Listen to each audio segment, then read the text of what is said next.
Okay, before entering the stage, I unlocked my phone for the last time to check up with my notes, and I did so by using my fingerprint. That action in itself is quite unique and cannot be replicated in the same way that I did it.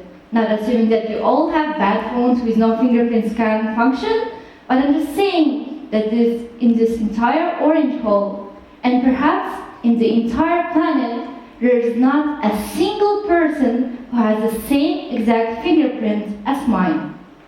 Well, such advanced technologies that allow us to do that have already infiltrated our daily lives. And if you think about it, it's quite cool. But the technology of scanning surfaces have been around for more than a century now, and it's not much of a hard thing to do. However, what makes it advanced is something given us by nature, the fingerprint itself. Maybe that's why we call biology the most powerful manufacturing technology in the world. However, I have to disagree with calling biology a technology, since we, as human beings, invent technologies. Yet, we did not invent biology. Biology invented us. And if you compare biology to our human-engineered systems, our advances will come up laughably short. Since biology grows with no need for factories, biology repairs itself by healing wounds and illnesses. If you look at it under a microscope, its atomic structures are so complex and sophisticated that put our most advanced construction systems to shame. And to top it all off, all biological materials are fully recyclable, and most importantly, biology self-replicates. It is alive. To put it simply, biology makes this weird hardware made of meat and fluids and some kind of soup inside of us, and makes it work on this weird software written using A's, G's, C's, and T's. And even there, compared to our human-engineered binary code system comprised of zeros and ones, which is limited only to 2 possible states, biology offers us 4, significantly increasing the performing capacity of this software. And now I want you all to look around yourselves. Look at those beautiful people on your right side, look at those beautiful people on your left side, look at this gorgeous person standing in front of you. You may notice that our hardware is quite distinct, it's quite different, even though our source code, our software, is 99.9% identical. So, since we're such complex creatures, surrounded by even more diverse and complex beings, that must mean that this software is really, really good. However, we have to keep in mind that human beings have been around for only a few thousand years, with programmers emerging only in the last century, while biology had a head start on us of 4 billion years. And now I need support from IT folks in the next statement. The more stupid and incompetent the programmer is, the messier is their code, and harder it becomes to make sense of it. Well, in biology's case, the programmer is natural selection, a blind agent with no intelligence whatsoever. Almost by definition, any code written by a terrible programmer has to be really, really bad. But somehow it still works, right? I mean, look at me, my hardware is pretty well functioning and performing, well, except for the cases when I enter the midterm exam room, my control system goes on full shutdown mode. What if we don't talk about that? Everything still works. But why though? The thing is that within those 4 billion years, that programmer had a chance to brute force through every possible iteration to make that code work. And it works. However, we have to keep in mind that it's still a really bad programmer, therefore it has a very bad version control, meaning that it sometimes forgets to delete old, unnecessary chunks of code. I mean, why would I still need genes to grow myself a tail? I don't intend or plan on growing one anytime in the future, so why would I still need that? Adding to that, you would be surprised to know that only 2% of your source code actually codes for something, calls for some kind of function. Other 98% is referred by biologists to as junk DNA, something unfunctional, unnecessary, useless.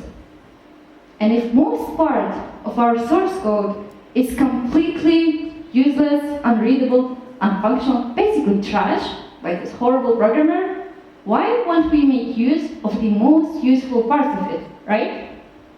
Has any one of you ever played with Lego blocks?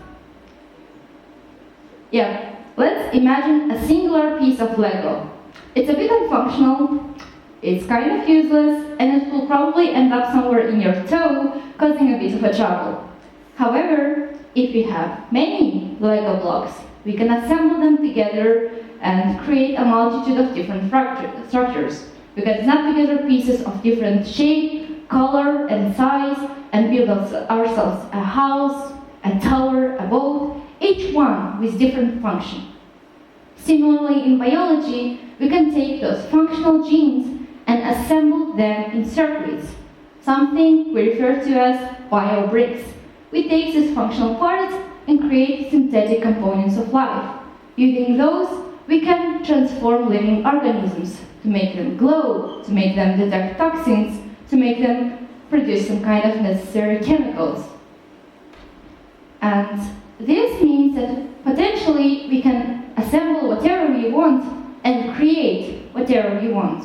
Now I want to do a little thought experiment. Imagine, what if you could grow anything? And I mean anything. What would you grow? Let me help you out a bit there. What if we could smell an extinct flower?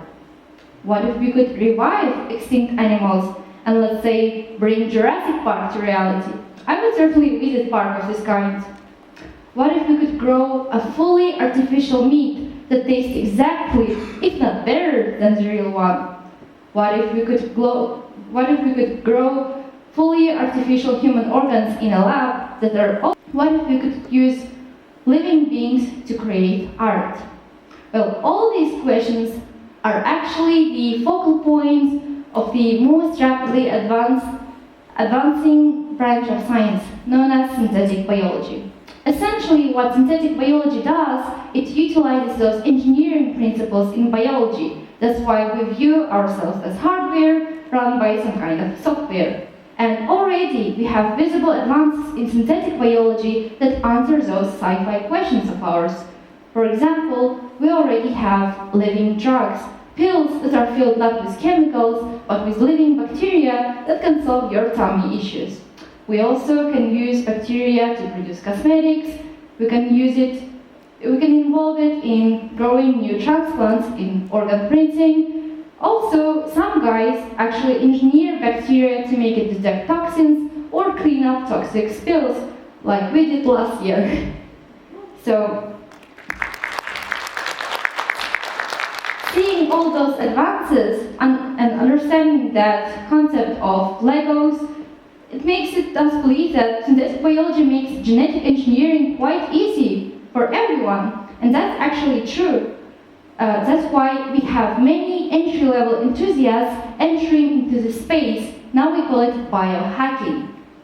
And biohackers can perform these modifications anywhere, in their kitchen, in their garage, in some unattended places like Block 2, anywhere. And someone's garage or kitchen is not a part of a certified institution, right? I mean, how do they get their hands on these reagents, on these biological parts?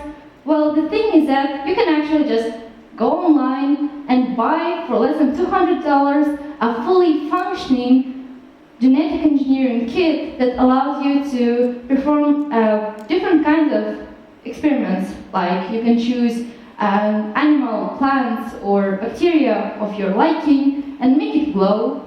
Or you can use synthetic biology for self-experimentation like some biohackers do. I mean, they perform genetic modifications and implants on themselves as a form of self-expression. I might actually consider doing that instead of keep getting those tattoos in the future. Well, let's come back to our reality. Even though biohacking sounds a bit funky and quite cool for us, it also increases the access for everyone, for any one of you, to genetic modifications. And that's good in terms of opening up the science for all, creating community labs, and just raising awareness about cool possibilities of biology. At the same time, it might result in accidental or deliberate misuse of these technologies. 2020 showed us the true danger of uncontrollable drive of nature, where a single virus can stop the normal way of life for the entire human population for 2 years. And now we live in a very turbulent time where World War III might actually happen sometime in our lifetime. And this is scary. However, we talked about all the advances offered by synthetic biology for human prosperity. But if we consider that it becomes easier to develop something for good, it also means that it becomes easier to develop something for ill purpose. Now, I think everyone in this hall got the vaccine from coronavirus, right? Yep, give yourself a round of applause for being good citizens. What did you guys get? Sputnik, guys? Pfizer? Anyone got Kazakh? Yeah, good for you for being a patriot. Anyways, vaccines. In vaccines, we use biological parts, such as viruses, as, let's say, delivery guys, like involved to order food. So these are delivery guys that carry some kind of new software patch, which we then get directly into our body. And now we have a system update that allows us to protect ourselves from coronavirus, which is quite cool. But I think at least some portion of today's audience had a terrible experience of accidentally downloading a Trojan of some kind and then staring blankly into the blue screen of death. And similarly, in biology, people can engineer some kind of software patch set and administer it into bodies to cause harm, similarly as Trojan virus did to your laptop. Does anyone have this scar on their hand? Yep. Does anyone know what this scar is from? Except for medical experts. Yep. Anyone?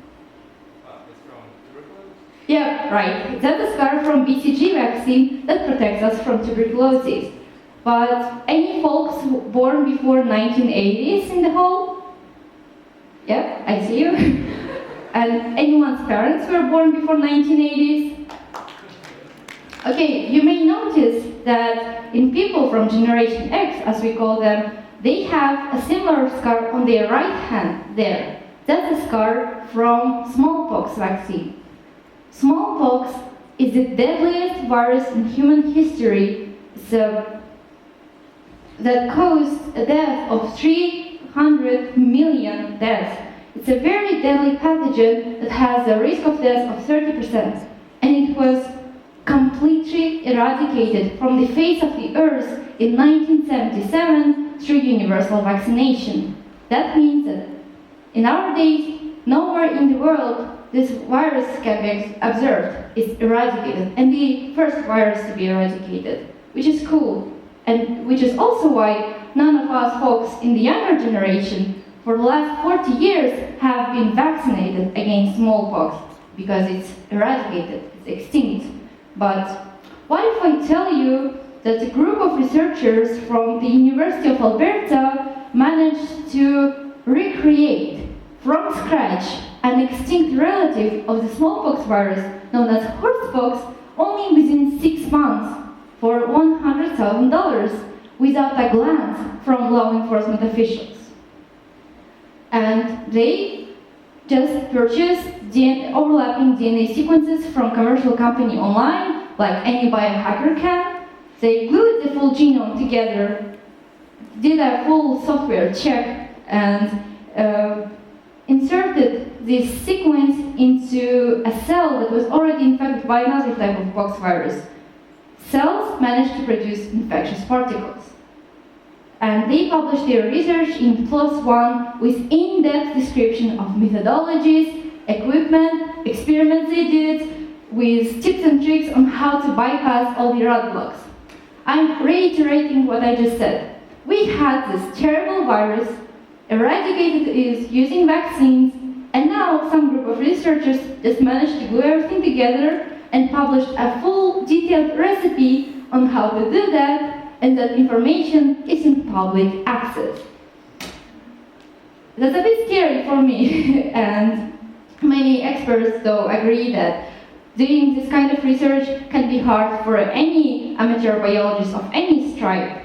However, biohacking community is expanding and they're coming up with new ways of doing things DIY. And I mean, look at this Russian biohacker who made a tutorial on how to do DIY DNA sequencer at home. Sometime in the near future, just like all of us have some kind of Epson printer with CMYK color model in our houses, biohackers can have DNA printers that use ATCG letters instead of CMYK color codes and can actually print any kind of sequence that we know. And we know that all viruses and their sequences are in public access. So, let's imagine a group of bioterrorists. They can actually already purchase a DNA printer from secondhand for only $2,000 to $5,000 and develop a deadly pathogen for only about $10,000. That's a bit scary, I have to admit, and let's imagine a scenario. A group of terrorists unite in an underground, unsupervised lab to do something bad. Let's say they choose a pathogenic bacteria that causes harm that can produce spores. They use these spores and sprinkle them over some kind of letters. And then they mail these letters through Kaspochta to elected officials or some kind of important personalities. I don't know, so receiver is Malika Vassilova and they intend to kill me. If I receive this letter, if I touch it, spores of this pathogenic bacteria can enter through pores in my skin, or I can just forget to wash my hands, rub my eyes, start eating. So, in some way, these spores can enter my body and kill me. That scenario seems a bit fictional because, I mean, why would they do that? And even if they did, they wouldn't succeed because it doesn't seem realistic to me. What if I tell you that in 2001, this accident actually happened? In the United States, a group of bioterrorists used spores of pathogenic bacteria anthrax, mailed it to elected officials of the US, and 5 people of 22 receivers actually died from this bioterrorist attack. So, in case of researchers from the University of Alberta, they, as any other academic in our university, they undergo very strict regulations regarding any research with dual use. Experiments that could be used for good or evil. They also have many obstacles, roadblocks and checkpoints like ethical committee to approve their research so that they don't do anything bad. And even those researchers, they did what they did to improve smallpox vaccines. What we should be more afraid of, if those said biohackers are actually under the impact of some radical groups and we cannot supervise it, we cannot detect it, and we are not prepared for attacks of these kinds. So, genetic engineering is just a mere technology that could be used for good or bad. As you can see, synthetic biology can be used to create a panacea for every human need, to treat any human disease. At the same time, on the other hand, we can use synthetic biology to design those ticking time bombs, deadly pathogens that possess the potential of eradicating the humanity from the face of the earth once and for all. And with every day, the relevance of this topic becomes more and more tangible, penetrating your daily lives in food, in medicine, in healthcare, in education, and in all the other areas of your existence. However, we cannot restrict development of science, we cannot put stop on the development of genetic engineering. It's something that we need. However, how do we establish those regulations to stop any bioterrorism attacks? How do we regulate it all? Therefore, the question remains, how do we stop bioerrors from resulting in bioterror? Stay alert. Thank you for coming to my TED Talk.